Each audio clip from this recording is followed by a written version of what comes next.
அதாவது என்னன்னா அவங்க மொழி மாத்திரம் கிடையாதுங்க, மொழி மாத்திரம் கிடையாது, மொழி மதம் பல்வேறு விஷயங்கள்ல இந்த நாடை வந்து இப்படிதான் இருக்குன்னு நினைக்கிறாங்க. ஒரே மொழி ஒரே கலாச்சாரம் இது மாதிரி நினைக்கிறாங்க.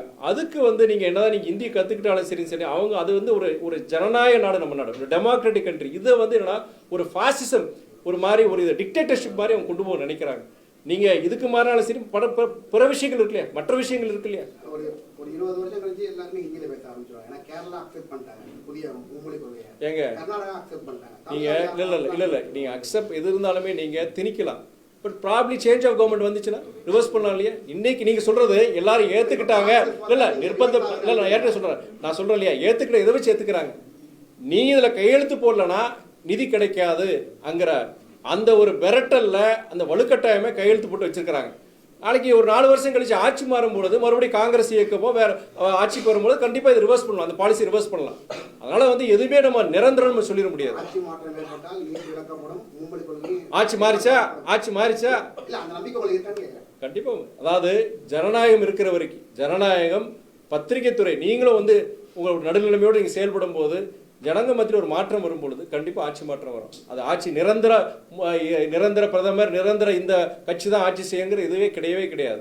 ஜனநாயக நாட்டில் மாற்றம்ங்கிறத யாரும் மாற்ற முடியாது. மாற்றம்ங்கிறது அதுதான் நிரந்தரம். இது நான் பொதுவாக சொல்ற வாத்தியார்னு தனிப்படுத்தி சொல்ல மாட்டேன்.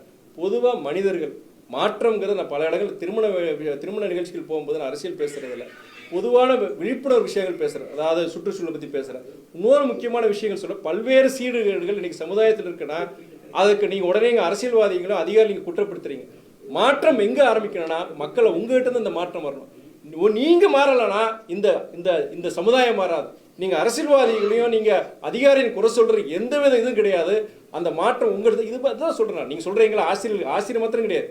இன்னைக்கு பல்வேறு பிரச்சனைகள் பல்வேறு சீர்கேடுகள் இன்னைக்கு வந்து இன்னைக்கு சமுதாயத்தில் மக்கள் தான் மாறணும்.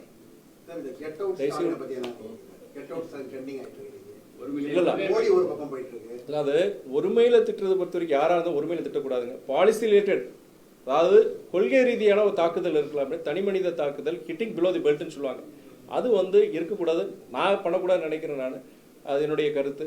இது அதாவது ஜனங்க பொறுத்த வரைக்கும் அவங்களுடைய எதிர்ப்பு தெரிவிக்கிறதுக்கு அது ட்ரெண்டிங் ஆச்சு வச்சுக்கோ, ஜனங்க அதை வரவேற்கிறாங்கன்னு அர்த்தம்.